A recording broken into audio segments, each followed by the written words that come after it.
Hi hello, இன்றைக்கி one day black மாதிரி தான் பார்க்க போகிறோம். காலையில் வந்து டிஃபனுக்கு வந்து குருதவாளி அரிசி வச்சு ஒரு ரெசிபி பண்ணலாம் அப்படின்னு பண்ண போகிறேன். இந்த குருதவாளி அரிசியில் வந்து புளியோதரை மிக்சர்னு சொல்லி ஆர்கானிக்ஸ் ஃபுட்லேருந்து வாங்கிட்டு வந்திருந்தோம். அதை வச்சு தான் ரெடி பண்ண போகிறேன் காலையிலுக்கு. இது வந்து லோக்கல் ஷாப்லேயும் கிடைக்கும். நான் ஆர்கானிக் ஃபுட்டில் வாங்கிட்டு வந்திருந்தாங்க. இதில் வந்து கடலைப்பருப்பு, நிலக்கடலைப்பருப்பு, கருவேப்பிலை, புளியோதரை மிக்சர் பவுட்ரு எல்லாமே இதிலே ஆட் பண்ணி வச்சுருப்பாங்க. நம்ம டம்ளரில் மட்டும் நான் அளந்து எடுத்துக்கிட்டேன். இதுக்கு வந்து நம்ம குக்கரை வச்சுட்டு குக்கர் காயவும் எண்ணெயும் கடுகு கருவேப்பிலை இதை மட்டும் சேர்த்து நம்ம வச்சா போதும். இது கூட நம்ம எக்ஸ்ட்ரா எதுவும் ஆட் பண்ண தேவையில்லை. ஏன்னா அதிலே கொடுத்துருக்கிறதுனால நம்ம இதில் எக்ஸ்ட்ராலாம் எதுவும் ஆட் பண்ண தேவையில்லை. புளி கரைச்சல் இந்த மாதிரிலாம் ஊற்ற தேவையில்லை. அதிலே புளியோதரை பவுட்ரு கொடுத்துருப்பாங்க.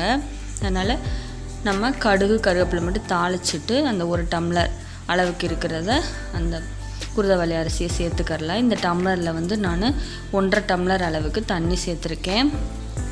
சேர்த்து நல்லா இதுலேயே வந்து உப்பும் சேர்த்துருப்பாங்க. நம்ம தேவைப்பட்டால் உப்பு கம்மியாக இருக்கிற மாதிரி இருந்தால் லைட்டாக உப்பு சேர்த்துக்கலாம். ஆனால் அதிலே உப்பு சேர்த்துருப்பாங்க. இப்போ வந்து நான் குக்கரை மூடி போட்டு மூடிக்கிறேன். விசிலும் வச்சாச்சு.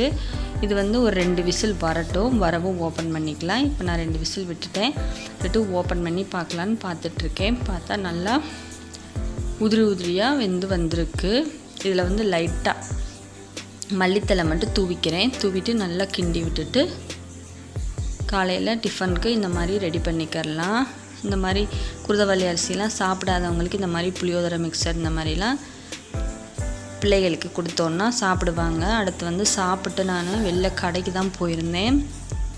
பூ வாங்கிட்டு வரலாம் அப்படின்ட்டு பூ மார்க்கெட் போயிருந்தோம். போய் அங்கே கொஞ்சம் பூ மட்டும் மல்லிகைப்பூ வாங்கிக்கிட்டு அப்புறம் ஒரு குழந்தைக்கு வந்து ட்ரெஸ் வாங்க வேண்டியது இருந்துச்சு. அதுவும் வாங்கிட்டு வந்துடலாம் அப்படின்ட்டு அந்த பொண்ணுக்கு வந்து மொட்டை எடுக்கிறாங்க. இந்த ஃபங்க்ஷனுக்கு வந்து ட்ரெஸ் வாங்கலாம் அப்படின்னு போயிருந்தோம். பார்த்துட்ருக்கோம் ட்ரெஸ்ஸு. இப்போ தான் வந்து ட்ரெஸ் பார்த்துட்ருக்கோம்.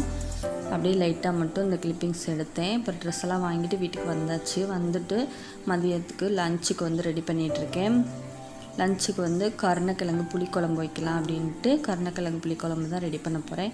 ஒரு கடாயை அடுப்பில் வச்சுட்டு கடுகு வெந்தயம் மட்டும் போட்டு பொரியவும் வெங்காயம் கருவேப்பிலை சேர்த்துக்கிறேன். இதுவும் நல்லா வதங்கி வரட்டும்.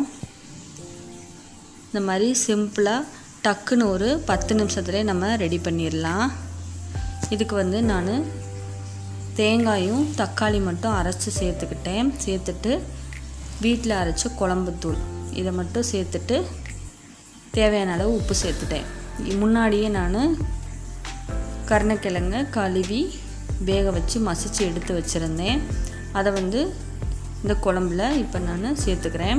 நல்லா மசித்து வச்சுருந்தேன். அப்படியேவும் அது கூடயே லைட்டாக கொதித்து வந்தோன்னே புளியும் கரைச்சி வச்சுருந்ததையும் சேர்த்து இந்த மாதிரி கொதிக்க விட்டுக்கலாம்.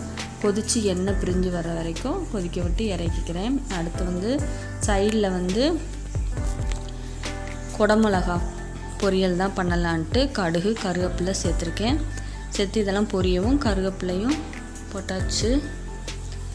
போட்டு நல்லா பொரியவும் பெரிய வெங்காயம் ஒரு நார்மல் சைஸ் எடுத்து கட் பண்ணி வச்சுருந்தேன். அதையும் சேர்த்து வதக்கி விட்டுக்கிறேன். ரொம்ப வதங்க தேவையில்லை. லைட்டாக வதங்கினா போதும். கண்ணாடி பதம் வர அளவுக்கு இந்த மாதிரி லைட்டாக வதக்கி விட்டுக்கிறேன்.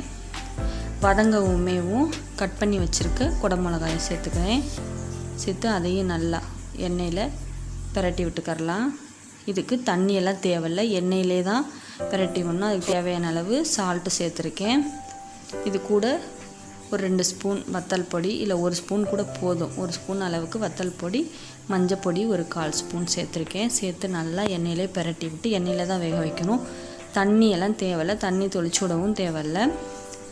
எண்ணெயிலே நல்லா வெந்து வந்துடும். இந்த அளவுக்கு நல்லா வெந்து வந்த பின்னாடி இதுக்கு வந்து